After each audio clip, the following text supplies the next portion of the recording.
утро. Поздравам сите, многу ми е мило што сум овде со вас.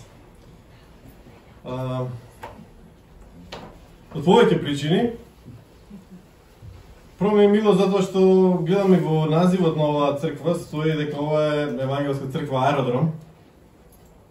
Мислам и дека некој јубилеј одбележувавте сега скоро, 2 години, откако ова место е отворено за да луѓето може да дојдат овде. И ме радува затоа што во насловот на оваа заедница стои тоа Аеродром. Населба која што пред 50 години била осмислена од нејзините архитекти како една атеистичка утопија, една, мислам дека единствената општина замислена во нашата земја, во која што не треба да има ни една црква. И нема во просторниот план на Аеродром, ако гледате кога таа населба е градена во 70-те години, никаде оставено место каде треба да има цркви, џами, религиозни институции, бидејќи современиот човек веќе не му требало тоа. Па добро ми е, мило ми е што еве во ова место има црква и покрај тие напори, и што на некој начин тоа докажува дека на современиот човек има се, во оваа населба така и осмислена, тој да има и училишта, и маркети, и градинки, и паркови, се останато, но се покажува дека на современиот човек има се, освен нешто што му фали, а тоа е таа духовна нишка, која што му недостасува за да тој биде исполнета и целосна личност. Но исто така ме радува бидејќи овде сум препознам меѓу вас и бројни мои пријатели. И верувам дека не е само фактот што оваа црква постои во Аеродром на некој начин пркосење на архитектите кои што измислиле таков проект, дека треба да постои општина без цркви, туку да се обидеме да разбереме зошто дошло до тоа да едно општество масовно добие таква одбивност кон духовниот, кон религиозниот живот, да се создаде таква атеистичка утопија, дека веќе не ни се потребни овие цркви.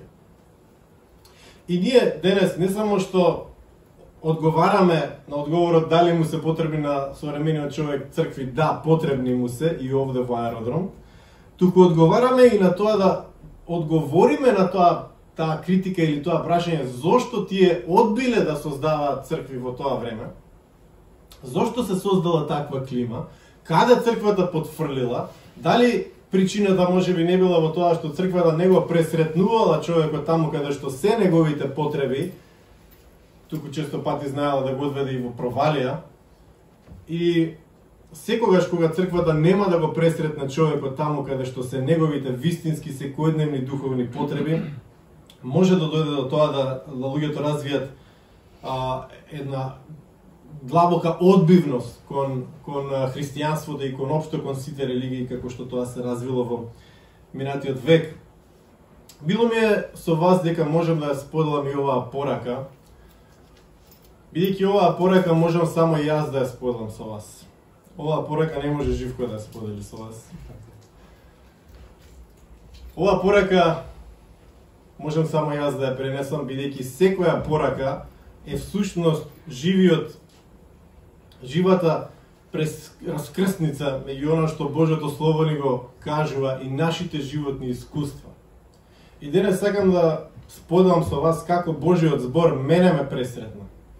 Да ви доловам што значи и која е силата на Божјиот збор во нашите животи, бидејќи тој има вистинска вредност само тогаш кога ги пресретнува нашите животи, само кога ќе додат во раскрсница нашите животни искуства и Светото Писмо.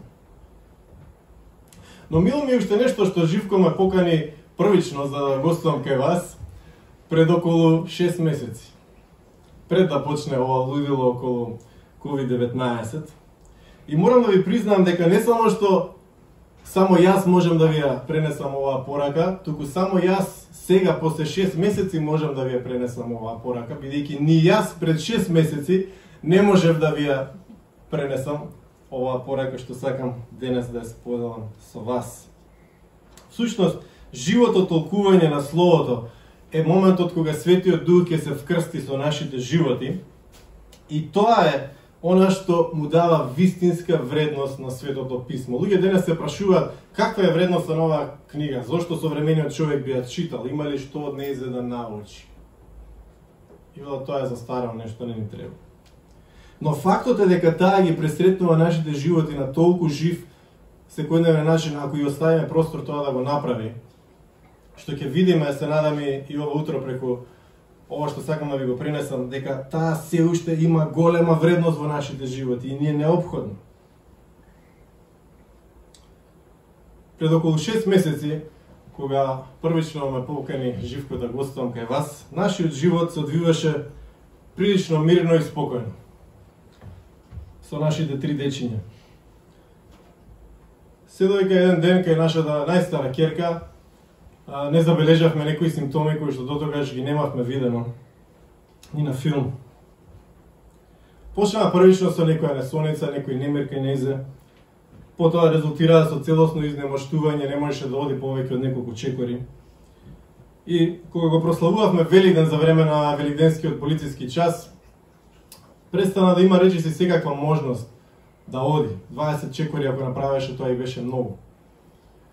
И додека шетавме околу куќата таму во селото, во Мавроскиот крај, видовме дека таа воопшто скоро и не може да се движи. И во еден момент дури ја носев на раце, 45 кила девојче, нагоре по планината, бидејќи не можеше да се врати назад. Неколку дена претходно забележав дека почнува да станува малку трапава, што беше невообичаено за нејзе, да испаѓа телефонот од раце и други предмети. Но веќе состојбата стануваше таква што таа просто и не можеше ништо да држи во своите раце. Се испаѓаше, не можеше да се движи. Почна да го развлекува говорот, нешто што никогаш претходно не го имаше правено. Кога зборува еден збор да го тегне, да го влече. Вознемирени веднаш ја однесовме на клиника, каде рекоа дека мора да биде хоспитализирана на детска кардиологија. Следните денови ниту јадавме, ниту спиевме, ниту на нешто друго мислевме. 4 дена подоцна, Тина ми се јави и ми каже дека мора да одам да ја земам од болница, да однесам до соседниот одел, бидејќи мора да се снима главата. Нашава клиника нема служба за тоа. Ја нема видено претходно, бидејќи беше забрането заради протоколите за пандемијата и не можев да видам во каква состојба. Кога отидов видов дека е во уште полоша состојба.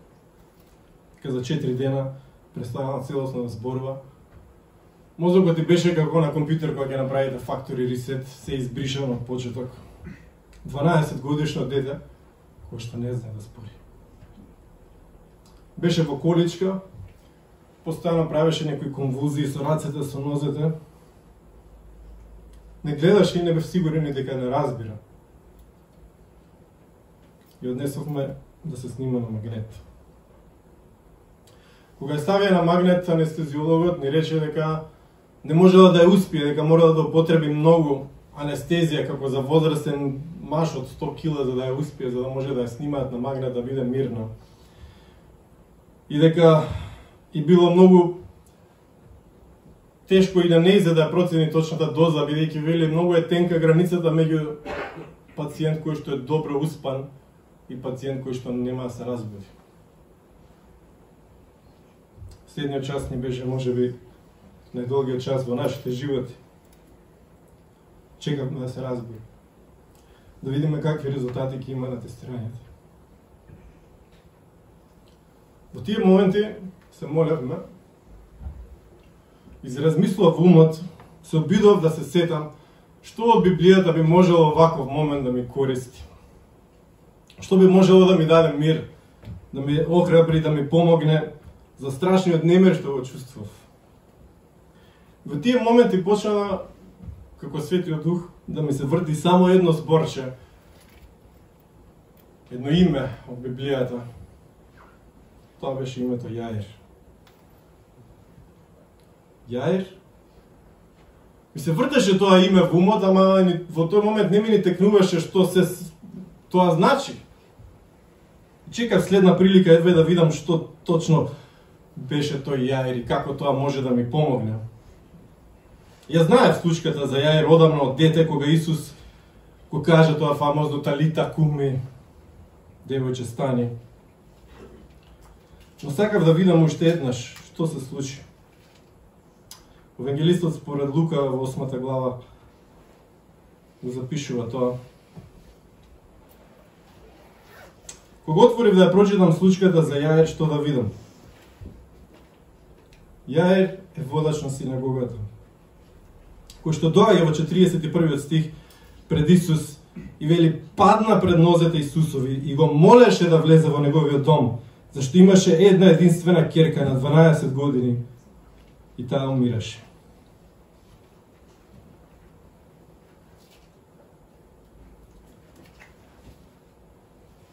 Јаир доаѓа и буквално паѓа пред Исус. Та што личеше на еден водач на синагогата да падне пред Исус? Кога во минатото ја читав ова, или сум ја слушал како дете ова сторија за животот на Јаир, неговата ќерка, неговата средба со Исус, замислував дека тој паѓа на колена, клекнува како секој човек што би клекнал пред цар, за да изрази својата почит што ја има кон Исус. Но никогаш во сите тие читања не можев да ја прочитам емоцијата во текстот. Бидејќи толку ме беше познат тој текст, го продухував на некој начин неговото паѓање на колена, како да тој е сигурен и уверен дека Исус ќе му помогне и само изразува дека го признава неговиот авторитет. Но тогаш за прв пат ја забележав тежината на неговата состојба, ужасот на неговиот очај, емоцијата во текстот. Ни за момент не бев разбрал дека Јаир всушност не клекна пред Исус, туку падна пред него. Во целосната безнадежност и страв, во сето бунило на неговите непроспиени ноќи, во сето лудило на својата болка, заборавив дека Светото Писмо, кога го читаме, не ја читаме само информацијата од него, туку треба да ја прочитаме, да ја сватиме и доловиме и емоцијата на текстот. Некои луѓе се чудат зошто Библијата како Божја книга ни е вака дадена, во која што 90% од Библијата е наратива, опис на човечки животи. Нели би било пологично ако Бог сака да ни даде веќе книга, да ни даде нешто како, не знам, кривичниот законник на Република Македонија. Меѓутоа, ако земете да го читате кривичниот законник, не сум седнал да го прочитам, бидејќи е досадно четиво, ќе видите таму само разноразни закони и правила како треба да се однесувате. И што направи ја тие кривични законници во светот? Успеа да ја променат сршта на човештвото? Всушност, сите кривични закони имаат само една главна цел – да уредат како ќе се казнат престапниците. Нивната намера не е да го променат и преобразат човекот кон добар и воспитан, туку да го заплашат дека, еве, ако случајно го прекрши тој закон, ќе оди во затвор или ќе плати казна или што и да е. Единствено Божјото Слово, дадено во ваква наративна форма, опишувајќи ги сите трагедии на човековиот живот, може да ни биде од корист, да не пресретне на раскрсницата на нашите животи, да ни даде охрабрување и поттик за што понатаму. Што значи да се падне пред Исус? Мнозина во тоа време знаеле да се поклонат пред Исус уште од кога се роди. Но тоа поклонување пред Исус на мудреците и на овчарите во шталата е многу драматично различно од паѓањето пред неговите нозе на водачот на синагогата Јаир. За него тоа беше толку тешко. До исти момент таа сцена ми стана толку силна, бидејќи тој не клекнува без да го вложи целиото свое достоинство, целиот свој живот, се што има да постави пред неговите нозе. Буквално со целиот свој живот тој паѓа пред Исус. Има една очајна и итна потреба. Го моли да дојде во неговиот дом, бидејќи неговата ќерка од 12 години, колку што беше и нашата ќерка, во тој момент е на умирање. И го отворив уште еднаш текстот. И како забелја, сега таман доаѓа Јаир до Исус, паѓа пред неговите нозе, и сега во најклучниот момент евангелистот Лука, ме изнервирам многу малце, почнува да ни раскажува за некоја друга средба на Исус. Имаше една единствена керка на 12 години и таа умираше, кога одеше Исус народот се туркаше во него. И една жена која боледуваше и продолжува сега за жената која боледувала. И почнав да брзам низ текстот, чекај сега, остај жената, дај да видам со јај што се случува.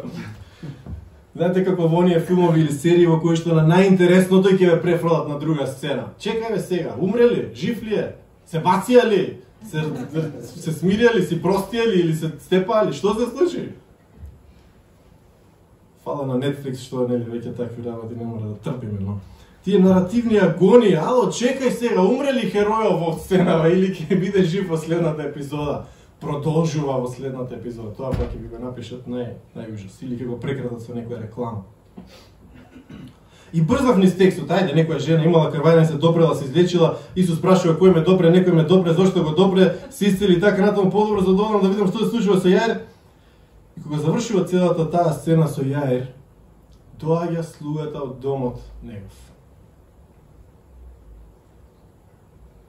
За времето додека ова се случува, се прашувам сега што ли правил Јаир кога го гледа ова сега. Моли Исус да дојде, да брза да дојде во неговиот дом и сега Исус се занимава со некој друг случај.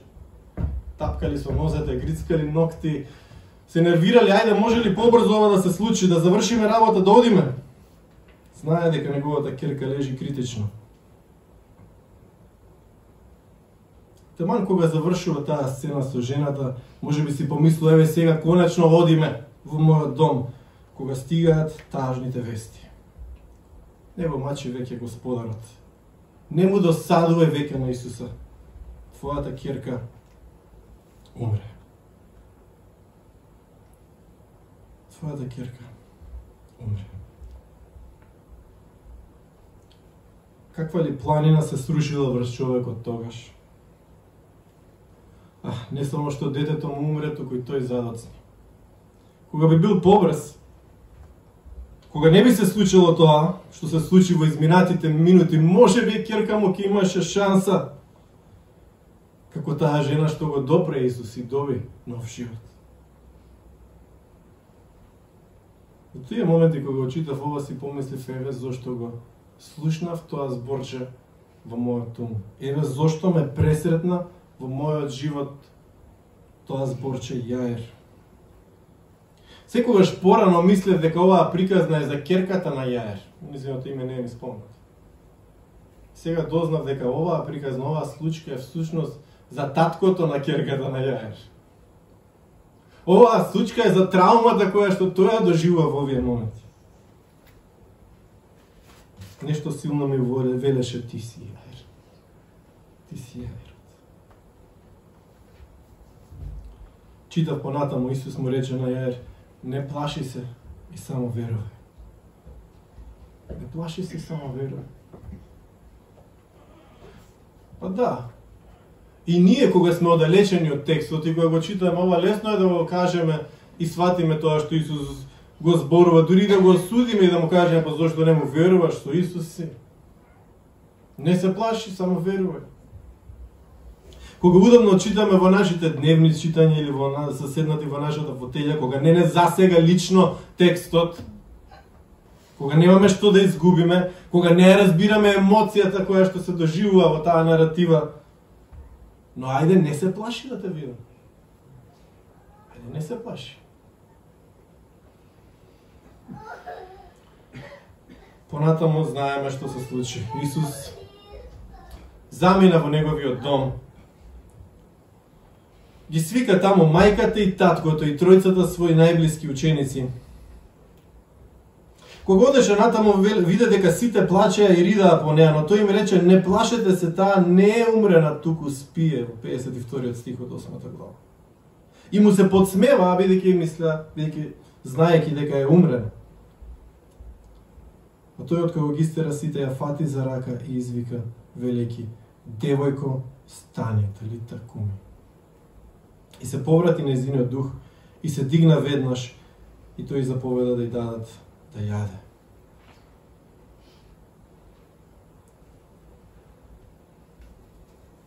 Се вратив назад во текстот. Да се обидам да копам подалеку, да ја разберам емотивната бура низ која што помина Јаир. И да разберам зошто евангелистот Лука вака ни ја пакува. И повторно ме запрепасти тоа што ја одложува ситуацијата во случката со жената која крвари, за Јаир да го помине целото ова искуство. Мораше ли Исус таму да оди? Не. Има бројни други случаи кога им рече оди врати се во твојот дом, веќе е завршена работата. Како што гледаме во претходната сцена, една жена само што го допре за неговата наметка, без и да прозбори со него, веќе во незината вера таа беше исцелена. Но наративата има смисла, за да доживееме драмата на болката на таткото која што станува неиздржлива, за болката која што го повредува неговото срце. Но тогаш кога се вратив повтор пат да копам во текстот, си помислив, па ова е луѓе гениално. Од моментот на нашето паѓање на колена, па до разрешувањето на тоа што го бараме, не секојаш поминува некое фастфуд решение, кое што за час ќе го добиете. Веднаш, како и јас, брзо сакав да се движам од тоа паѓање на колена до тоа талита куми, до стан девојко стани и да се заврши ситуацијата. Сакаме да го видиме тој хепи ендинг на крајот. Но проаѓајќи низ нашата болка, низ нашето страдање, низ нашите рани, ние доживуваме и разбираме што значи паѓањето на колена пред Исус од целите наши животи. Во тие моменти нашата болка, страдање и рани само се продлабочуваат, не сечат подлабоко во себе, но се неопходни за да дојдеме пред Него во состојбата во која што доаѓа Јаир. И не е само овде дека Исус го учеше на трпение. Од моментот кога тој го замоли до моментот на незиното исцеление. Ова сцена со жената која што крвари е клучна заграда на животот на Јаир во оваа сцена, бидејќи тука Јаир на дело може да види што значи кога некој му верува на Исус. Што се случува? Оваа жена која што крвари со години доаѓа кај Исус, како што ни вели евангелистот Лука, откога ги потрошила своите пари и била кај кој знае колку други разни доктори, и незината состојба вели не само што не се подобруваше, туку се влошуваше постојано. И евангелистот Лука многу интересно ни забележува и точно колку време страдала жената. 12 години. Не случајно и ќерката на Јаир имаше 12 години. Ако Јаир мислеше дека неговото страдање е тешко, болно и долго, сепак не беше ништо во споредба со оваа жена која што 12 години поминуваше низ агонијата на својата болест. И ако таа можела да чека 12 години, може и тој да почека малце повеќе. Можеш да се стрпиш, како да беше пораката, за да видиш што ќе се случи со оваа жена, која што толку долго претрпе во својот живот, но сега е пред портите на своето исцелување, бидејќи се допре до наметката на Исус. Кога се допре до неговата наметка, Исус почувствува дека сила излезе од него. И тој ја запре целата галама, целата гужва и праша, кој ме допре? Неговите ученици му викаат, учителя, 100 луѓе се буткаат околу тебе, кој те допре? Сите те допре. Не така. Не така да ме допре. Кој ме допре во вера? Кој го вкрсти неговиот живот со моето патешествие сега? Верата на жената на некој начин е многу посилна од таа на Јаир.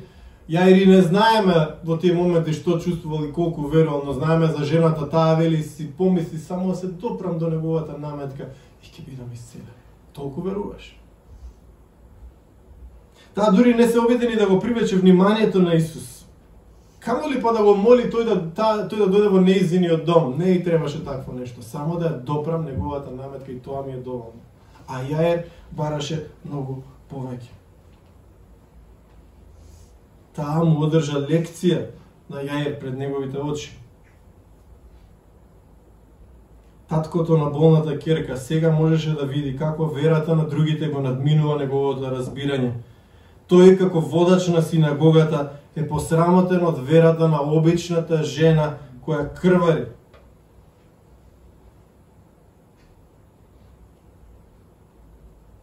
Во тие моменти Исус кога е запред толпата и рече кој ме допре, побара да ја најдат жената. И кога ја најдоа, таа беше во страв и не знаеше сега зошто ја вика. Жената штом види дека не може да се сокрие, со треперење пристапи. Па како падна пред него, му кажа пред сиот народ зошто се допрела и дека веднаш оздравела.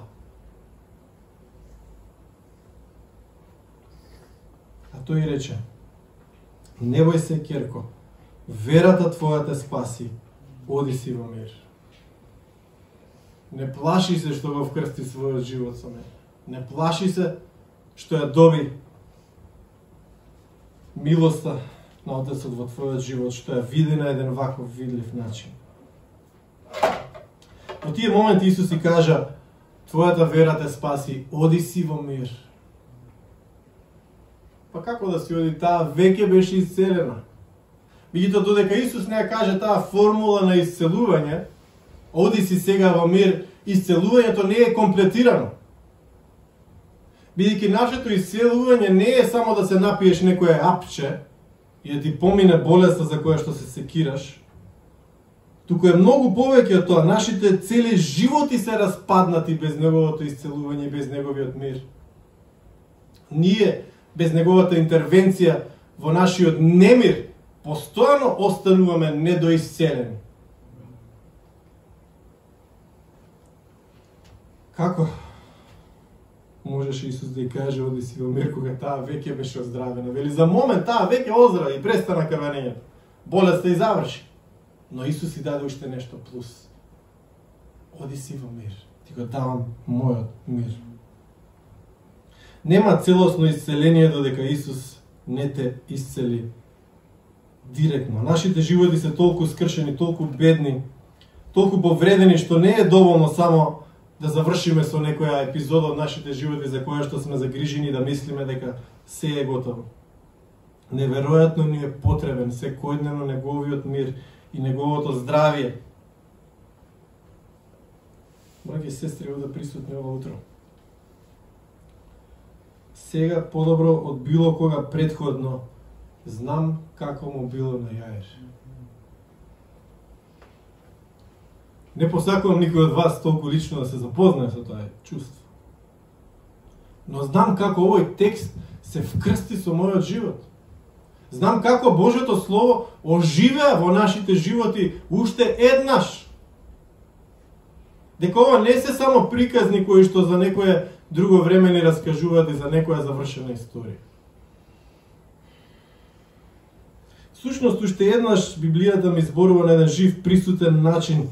Станува нераскинлив дел од нашите сеќавања и мемории. Јас тие настани не можам веќе да ги раздвојам од начинот на кој што Бог ме нашол и ме пресретнал во тие моменти. Некој ќе си каже: па добро, вреди ли тогаш да ја читам воопшто Библијата ако во тој даден момент и во тој текст јас себе си не се пронаоѓам?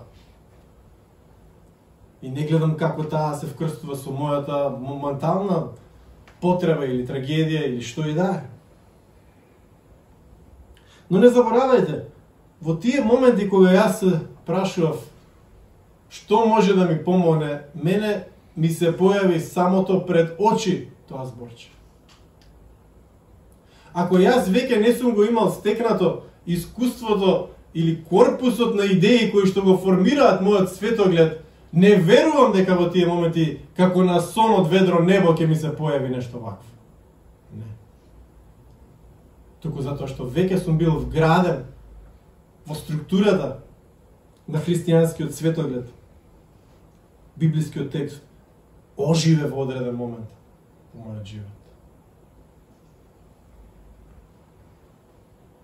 И не е тоа прв пат Библијата да ми зборува на жив, присутен начин, со кој што станува нераскинлив дел од мојот живот.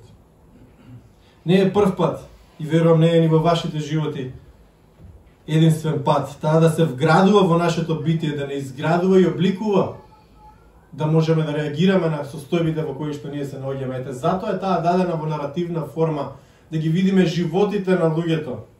Што ми значи ако наместо ова беше напишано нешто во таква суа прирачничка форма, кога ќе имаш мака или болест, не се разочарувај, верувај, надевај се, потпри се на Бога. Се ќе беше вистина во таа реченица. Се. Ама немаше да има емоцијата на текстот, која што ни се обраќа на една друга, нова фреквенција на нашето битие, која што сувите настани од нашиот живот ги толкува преку чувствата, ги толкува преку сетивата, не само преку нашиот рационален ум. Ете, затоа Библијата, за разлика од повеќето така наречени религиозни или свети книги, е целата во наративи, целата опишува човечки животи и историја и на народи, и на личности, и на цареви, и на овчари, и на се друго останато. За секој да може во одреден момент да биде пресретнет во неговиот живот со сторијата на Светото Писмо. Не е случајно што Библијата ни е на таков начин подадена.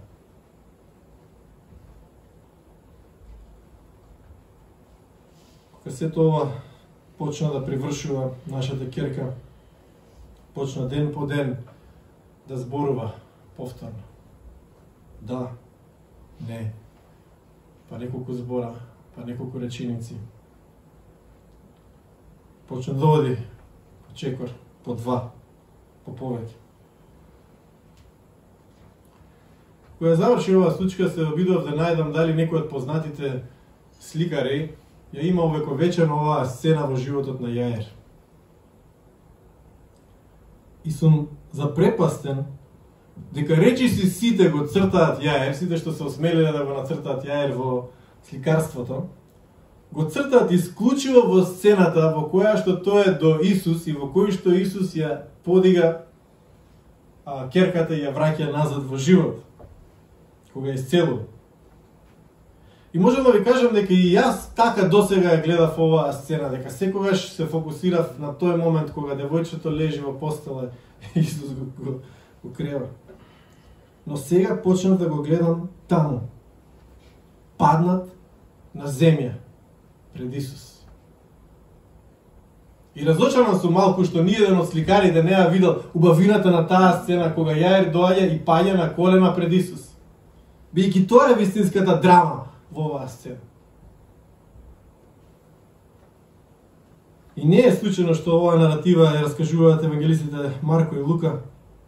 Не е спомнато името на ќерката, но е спомнато името на таткото, на девојчето кое што е воскреснато. Бидејќи ова не е приказна толку за неа, колку што е приказна за патешествието на Јаир. И во светло на ова, ве повикувам и вас секогаш кога го читате Светото Писмо, да се обидете да видите каде тоа се вкрстува со вашиот живот. Како тоа го доживуваш во твоето секојдневие. Ќе бидам толку храбар, може и дрзок да кажам дека Библијата нема вредност ако не ја читаме така.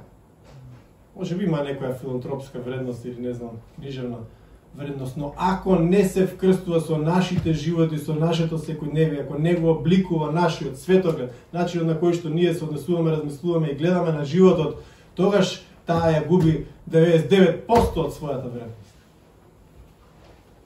А добива на вредност тогаш кога ќе видиме како тоа слово не обликува нас како личности, нас како црква, нас како Божи народ, кој што сме повикани на одредена должност, да бидеме сол и светло во овој свет.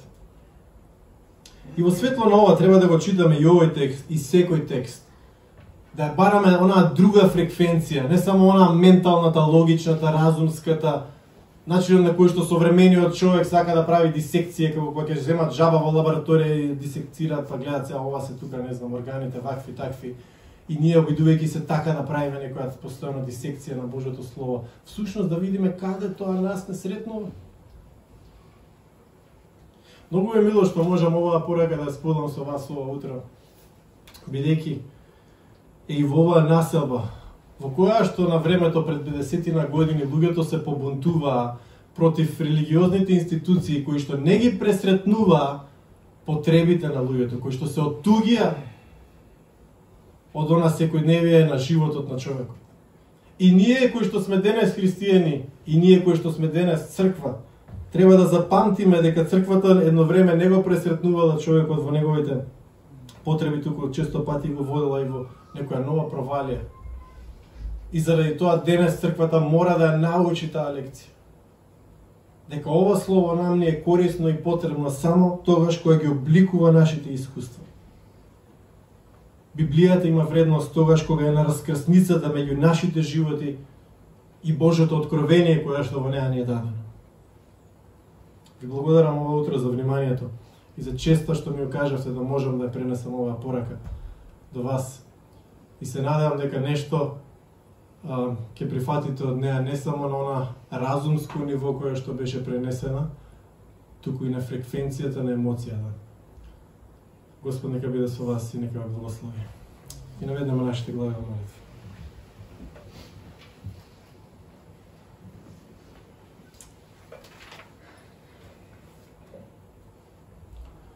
Господи Боже наш, јас ти благодарам ова утро за моите браќа и сестри овде собрани, кои што се собрани да го прослават Твоето име и да се повикаат на Твоето Слово. И те благодарам што тоа Слово никогаш не застарува, што и денес, илјадници години подосна, станува живо во нашите животи, кога не пресретнува во нашите болки, страдања и потреби, кога го изменува патешествието низ кое што ние праѓаме, кога ќе видиме какви паралели и однесувања ти си направил, кога луѓе поминувале низ слични работи. Ти благодариме што си ни дал толкава голема палета на искуства на Божиот народ. Книга која што е пишувана во рекордни 1600 години, за да остави белег за целото човештво. Еве го начинот на кој што Бог општи со човекот. И преку тоа и ние ова утро денес се охрабруваме, го обликуваме нашиот живот и одиме напред. Во верата и надежта дека оние зборови кои што ми ги кажа на Јаир, не се плаши, само верувај, ќе бидат наша воделка и денес. Живееме во свет кој што е преплашен и од пандемијата и од разните неволи кои што го сноѓаат човековиот живот, но ти и денес не пресретнуваш со истите зборови. Не се плашете, туку верувајте. Нека темелот на нашите животи биде верата во Тебе. Се молам во името на Отецот, Синот и Светиот Дух. Амин.